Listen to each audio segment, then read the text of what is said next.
As I lay in my sickbed with my mind muddled, I find it quite impossible to find motivation to continue on and lack the focus to return to my work. Ever since a fantastic yet terrible event, I had bordered on mania. Now I feel the urge to relate my story to others, perhaps to ward against the vile allure of knowledge. Perhaps it is just to pass the time until my end. Before I embarked on a journey that would change my perspective and indeed my life, I had been a historian. Though I was not affiliated with any particular historical society, I did achieve some note. My interest was mainly anthropological, and I spent much of my existence venturing from place to place. The intricacies of obscure cultures and language ignited a spark of curiosity within me. I was noted for possessing an impressive collection of tomes and artifacts contained within my serene study. The bleak day of which my descent into madness began was of little excitement. I had returned from an expedition to Siberia 4 days prior. I was to examine a carbon tablet presumably crafted by a Neanderthal hand. However, it was revealed to be a mere hoax. Having no current project, I gazed idly at Goya's sat and devouring his sun painting, as I often did. It was afforded a central resting place in my study due to my inexplicable fancy for it. Not long after my contemplation began, I heard a shrill ring and mechanically answered the telephone summons. I immediately recognized the voice of my long-term compatriot Lawrence. Lawrence had accompanied me on a vast majority of expeditions, and was surely the adventurous spirit of our duo. Always seeking out more work and new challenges, his call was not wholly unexpected. What he conveyed to me was incredibly strange. He claimed that Antarctica had suffered a vicious summer and a considerable amount of ice had melted in some areas. The particular thing was, in one certain area on the southern coast, the uppermost towers of an ancient cathedral had been spied. I listened with disbelief. No civilization could exist beneath the suffocating ice. Surely the sighting was an illusion, a trick of light. Yet Lawrence assured me with vigor that what he had spoke of was so. I reluctantly agreed to accompany his exploration. Gathering and purchasing items for preparation of the voyage spanned the long hours of the next 3 days. Procuring cold weather gear was not an issue, as my previous trip had been to Siberia, and this freed up a modest amount of time. The excess time allowed me to think of the expedition more, and when the time to leave was upon me, I was considerably higher spirit. I thought that maybe it was possible someone had once inhabited this alleged icy citadel. Glancing at Goya's masterpiece for one last time, I exited my dwelling and proceeded to the prearranged meeting point. We boarded a ship headed for Buenos Aires, and from there we would make the trip to Antarctica. I now had an almost tangible sense of excitement. Lawrence did not hesitate to chide me for my earlier incredulous. In Argentina we resupplied, and it was then that I had first met an interesting neighbor of the crew headed for the glacial plains. He was a large man named Mikhail, and spent much of his time drawing and writing in his notebook. He had a vivid imagination and was very superstitious.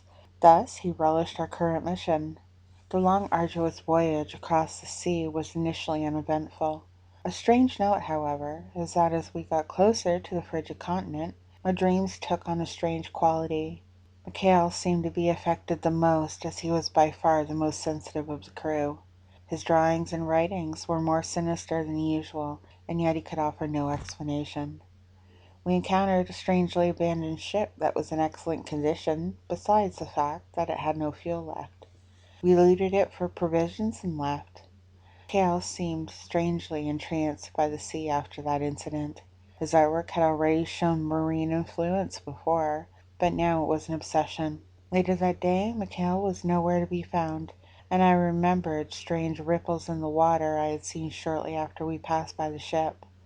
I watched the stars that night, yet they offered no solace. The only thing I could think of was the vast emptiness of space, and it terrified me. When we landed and breathed in the dry, frigid air, morale was very low. The loss of Mikhail hit everyone hard, as he was a friendly character. We could see that a storm was building. We quickly set up our tents, mostly to embrace the warm air. Lawrence inexplicably fell ill that night, and as the moon reached the zenith, the storm struck with full fury. I noticed a sound, much like a screeching call, and attributed it to the fierce winds. When the morning sun lazily emerged from the clouds, it facilitated my view of the vast Arctic landscape, heaped snow from the blizzard creating small hills in the valleys. Another member of our crew had gone missing, and none could account for him. The crew assembled a search team to discover his fate, bidding me to remain with Lawrence. Quickly ascertaining that he required no aid, I set off towards the supposed sunken city just to catch a glimpse. All doubt left me when I saw the great spires reaching towards the heavens. The light reflecting off the highest steeple was almost hypnotizing. I trudged through the ice with renewed purpose, forgetting completely about Lawrence and the crew. My first challenge was to locate some entrance or weak spot in the thick ice to breach the frozen berg. As I was exploring the surroundings, I stepped on a deceptively thin layer of ice and fell through, opening the way to the forgotten city. What would lead me into the sunken cathedral was a long corridor with a massive staircase. I found the corridor odd. It was clearly made for beings no less than 8 feet tall, and the material used to construct it was unearthly.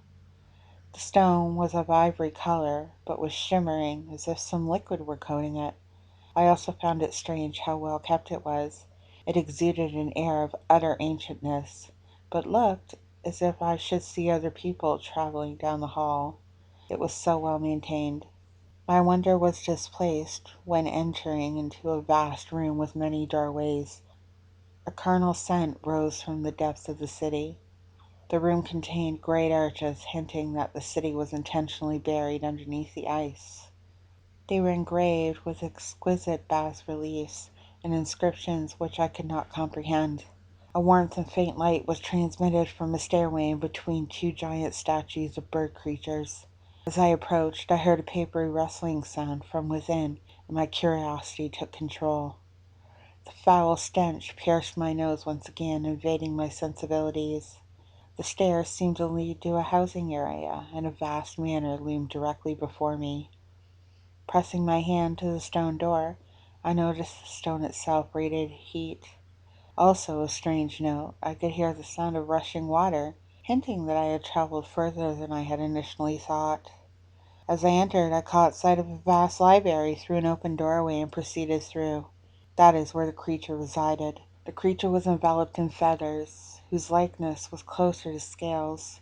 Even hunched over in its ornate chair, I could tell the creature was at least 8 feet tall. The beak was monstrous in size and appeared to be significant enough to break through even the tough stones surrounding us. His hands and feet contained large, intimidating talons. He was putrid yellow in color, flecked with black, and with the occasional rust-colored feathers. He looked up to me in a surprisingly casual way, which confounded me. What was even stranger was that he was capable of speaking. The manner in which he spoke was quite bird-like, as I suspected. His tone rapidly changed as he spoke, and it was in short, quick bursts. He greeted me as if this event was normal, and bade me to view his archives. My trepidation increased as I scanned the titles. Some were of very recent print. I recalled the offensive scent and abandoned ship shuddering. He took no note of my discomfort. Much was gleaned from the creature. He articulated his name in a fashion that cannot be properly pronounced with human tongue. The best I could manage was Groth. Groth told me of a species, the Gulka, and of their numerous great cities crafted in the inky black recesses of ice. He spoke of strange rituals they performed in a ghoulish tone. His candor startled me as he spoke of things which brought the occult to mind. At last he removed his hands from his lap, revealing that the book he had been poring over when I entered was in fact the dreaded Necronomicon. With a glint in his eye, he beckoned me to follow him. We entered a room which was shrine-like in appearance. The place of worship was a great monolith, exquisitely carved. Directly in front of it was a pedestal with grotesque statuette perched upon it. I was struck with a wave of nervousness and wished only to escape. However, I could not will myself to move. The hideous Gulka began chanting from the vile tome in his possession. His voice strangely maintained its normal quality as he spoke. As the last undulting wave of words left Gross's throat, the monolith underwent change. On the top of the vast obelisk opened a chasm, or portal of pure darkness. The inky blackness was so intense that my eyes ached, and I knew it to be the very cosmos. The eternal and deafening silence filled me with dread. Then emerged the star-born being with images of the future. The sight of the indescribable creature induced in me a madness so intense it is impossible to chronicle. The mass of shadow and eyes revealed the future of mankind. When it descended from the stairs to claim the earth as its own, the downfall of humanity would commence. The Gulka and other creatures would claw their way out from the depths to liberate the world from humanity. My knees quaked, and instinct forced me to take action. I ran back through the manor and out of the city. I made no note as the icy gale chilled my flesh. A search party was sent out by Lawrence when I did not return, and they found me stumbling and rambling madly not far from camp. I told him my experience on the way back to my home, but none would heed my words. I write this from my room in my psychiatric ward to explain my actions. When the star spawn comes to Earth, humanity will be reduced to primal and barbaric ways. Thus I shall cast myself from the window. Even now I can hear the call of the thing which should not be, calling from the unfathomable cold of space and the depths of madness.